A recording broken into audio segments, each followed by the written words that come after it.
I've brought you to the highest point in Masham, which is this little hill here, known as Gregory Hill.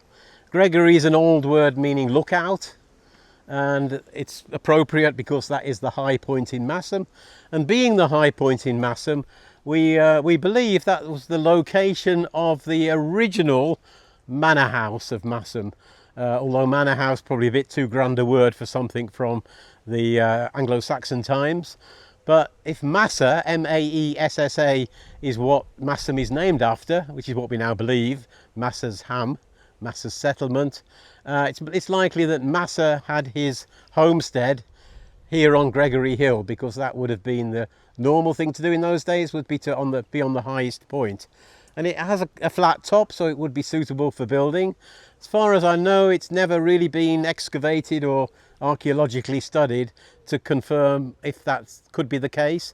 It would have been a wooden building, so we'd be lucky if there was much preserved, but you never know, there might be some coins or pottery or something there to indicate it was a house in Anglo-Saxon times. But yeah, interestingly, that's probably where it was. The hawthorn tree hides the entrance to the air raid shelter. So there is an air raid shelter there. That little hump is the top of the air raid shelter. It has a concrete slab on top.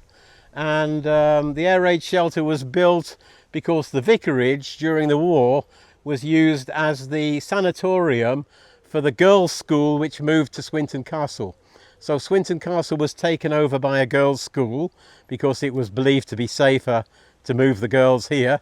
But then they had their sanatorium in the vicarage, and they built an air raid shelter purposely for the girls who would be in the sanatorium, so they could quickly get them into there in case of an air raid.